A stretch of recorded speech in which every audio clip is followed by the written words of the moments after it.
नमस्कार दोस्तों, एक बार पुनः मैं उपस्थित हुआ हूं और आज का विषय है रक्षाबंधन।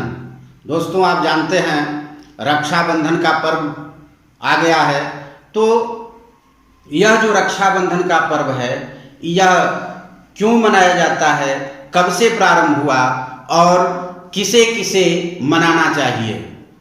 तो दोस्तों, बने रहें इस वीडियो में और देखते रहें, और पसंद आए तो इसे लाइक करें, शेयर करें और कमेंट में मुझे ज़रूर बताएं कि आपको हमारा वीडियो कैसा लगता है। तो दोस्तों, प्रारंभ करते हैं। एक मंत्र आप जानते हैं जिससे रक्षा सूत्र को बांधा जाता है।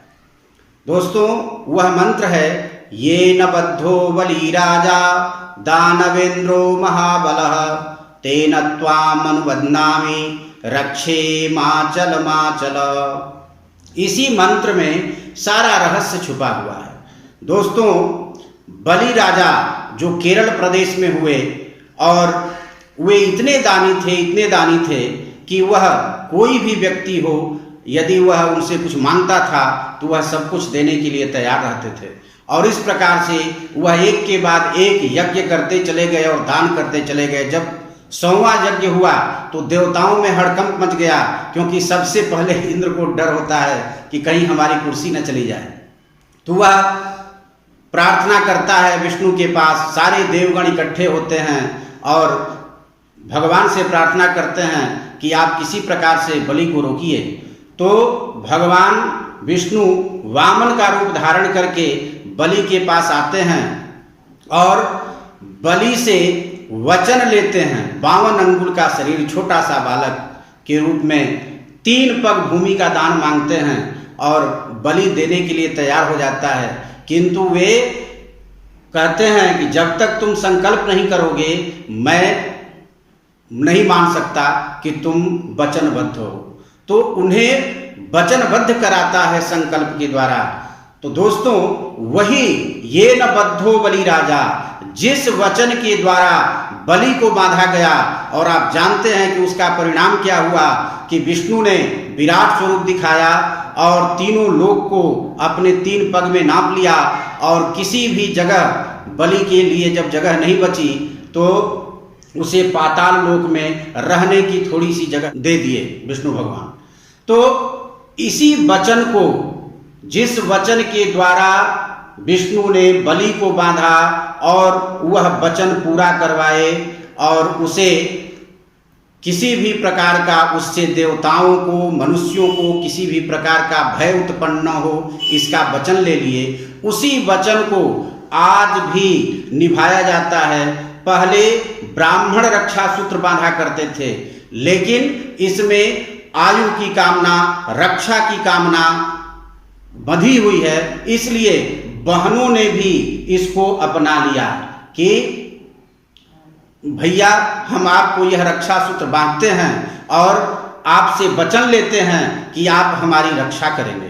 तो दोस्तों, एक बार इंद्र भी जब देवताओं से युद्ध करने में पराजित हो गए तो उन्होंने मंत्रणा किया और बृहस्पति ने उन्हें राखी बांधा, रक्षा सूत्र बांधा। और कहते हैं कि जब इंद्र अपने देवताओं के साथ दानवों से युद्ध करने के लिए निकले तो सारे दानव उस राखी को ही देखते रह गए कि यह कौन सा अभूतपूर्व चीज है जो चमत्कृत हो रहा है, और सबका ध्यान वही राखी पर लगा रहा और देवताओं ने दानवों को पराजित कर दिया।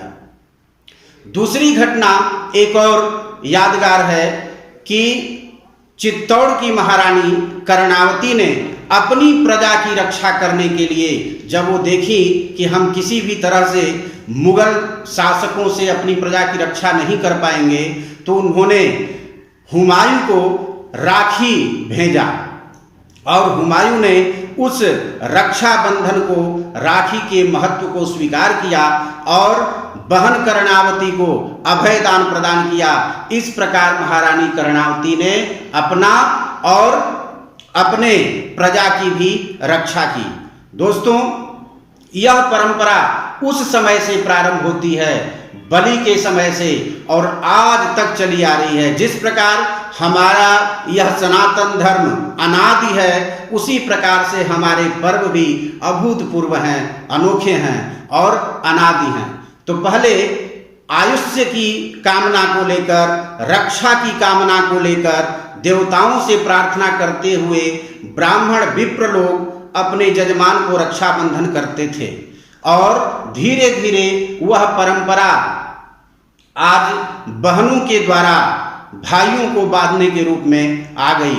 एक चीज और भी हम बताएंगे कि जब प्राचीन समय में कोई राजा युद्ध में जाता था तो उस समय उसको तिलक लगाया जाता था और उसको रक्षा सूत्र बांधा जाता था। दोस्तों, उस समय का जो मंत्र था वह अलग था और अब का जो मंत्र है, ये न बद्धो बलि राजा दानवेंद्रो महाबल तेन त्वाम अनुबदनामी रक्षे माचल माचल, इस मंत्र से आजकल रक्षा बांधा जाता है।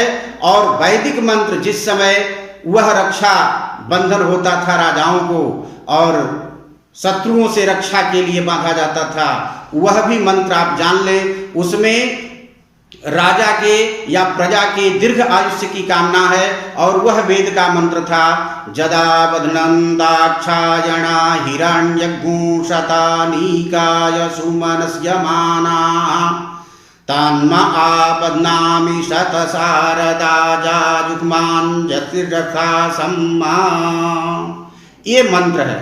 तो इस मंत्र से यदि हम रक्षा सूत्र बांधते हैं या फिर ये न बद्धो बलि राजा दानवेंद्रो महाबल तेन त्वाम अनुबदनामी रक्षे माचल माचल, इस मंत्र से रक्षा बंधन करते हैं तो निश्चय ही हमारी भावनाओं के अनुरूप उसका आयुष्य भी बढ़ेगा और वह हमारी रक्षा करने के लिए वचनबद्ध होगा।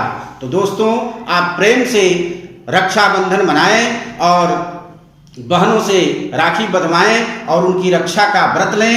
और बहन जिस प्रकार आपके दीर्घ आयुष्य की कामना करती हैं, उसी प्रकार आप भी यह वचन लें, यह कामना करें कि मैं अपनी बहन की आजीवन रक्षा करता रहूंगा।